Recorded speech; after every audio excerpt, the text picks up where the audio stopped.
Hello everybody, and tonight I'm pretty well on my way to being finished. By the way, we got a little bit of excitement showing up on the TV. I don't know if anybody will recognize it, but there it is, Tiger Band. Anyway, back to the painting. I'm working on Clemson, where dreams set sail. And I'm excited about it. I'm doing it for the Clemson Alumni Skybox for this year's football games. And it'll be displayed hopefully the entire season. And I'm just excited about where it's come. If some of you have seen earlier videos of this, it probably has changed quite a bit. But one thing I do love is Clemson University is over here in the distance. And some people will say, oh, it's on Lake Hartwell because you can see the university. That's not my intent for this painting. This painting is supposed to be, these folks are out here on, say, the Atlantic Ocean. But while they're sailing, while they're moving their boat across the ocean, they've got memories of Clemson University. What I like to say is the most wonderful, most beautiful place in the world. And I'm not really just talking about its beauty, I'm talking about the people. And it's an awesome place. People always think that I'm pretty nuts because all you ever do is talk about how great and wonderful Clemson is. And I've had some people that have gone out there, and my goodness, they are quite surprised because when they get to Clemson, they say, God, Peter, it is everything that you tell us that it is. And it is. It's a special place. Not trying to put down other universities. That's another thing that people say, oh, all of universities. And I say, no. They're all slightly different, but this one is special. Clemson University has been special to me, and it's been special to a lot of other people. And as soon as you walk on campus, kids of all ages, I've had some of my Alabama kids, buddies, that go with me, and they say, this is amazing. I'm wearing my Alabama hat, and people are talking to me as if I'm their old friends from way back. I even had one guy say no, he didn't bring any of his Alabama stuff for the game tomorrow. And I had a couple of guys that bought him beers all night. And we weren't even playing Alabama, but he got beer all night long. It's just an amazing place. But back to the painting, and back to Clemson out there as being something that's always with you. It's an amazing place where you never leave Clemson, no matter where you're sailing on the open water. And like I said, I'm close to being finished, but I'm going to add a few things in here and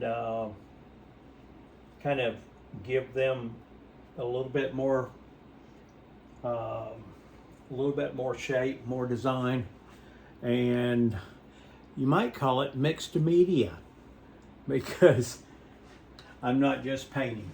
I'm going to use a little bit of a Sharpie, just enough to outline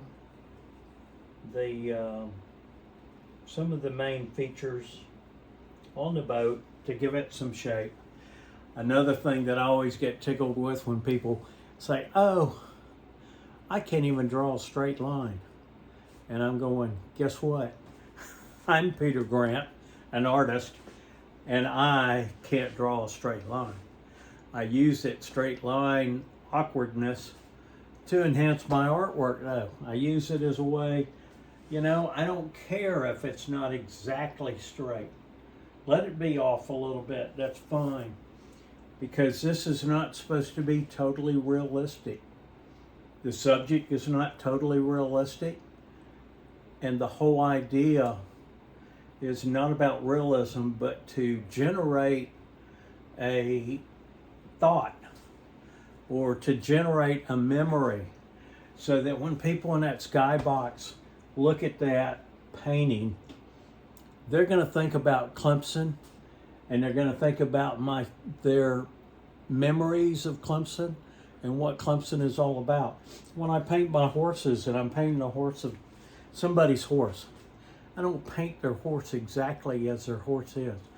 I look at it, study it, find out about how it moves, what it likes, what it does, and then I incorporate that and I try to paint what the horse's heart is all about and not just what the horse looks like. So with this, same idea.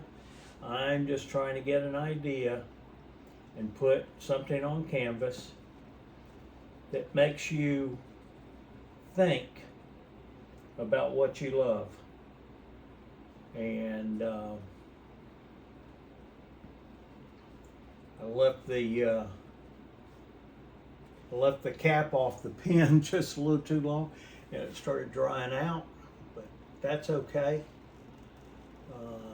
It's coming back, and the part that was drying out kind of made it so it wasn't totally complete. And all I'm trying to do is create a thought and a moment. And I thought about putting a reflection of the tiger paw in here. I do have a little bit of orange. I'm probably going to add just a little bit more. I had thought about putting the entire paw out there, but no, I'm not going to go to that detail. And so anyway, if you haven't done so yet, and I don't have one with me right now, darn it, but I have my new logo, thanks to my daughter and my grandson Nico and my granddaughter Nadia. They put together a new logo for me. It's orange, Peter Grant, and because of the love of my life, my wife is a big Alabama fan, it's got a little bit of a crimson wave in it. Because I've got to support the Tide occasionally too. Actually, I support them all the time, but I support my Tigers all the time as well. And so anyway, that's probably part of what the basic structure of my new logo is. And I promise the next time I do one of these videos, I'll remember to be able to put Peter Grant Fine Art up as my logo so you can see it. If you visit my Facebook page, Peter Grant Fine Art, you'll see it. And if you go to petergrantfineart.com, you'll find it somewhere in my webpage. So check it out and go Tigers. And if you're not a Tiger, go Tigers. Take care, have a great evening, and enjoy this video.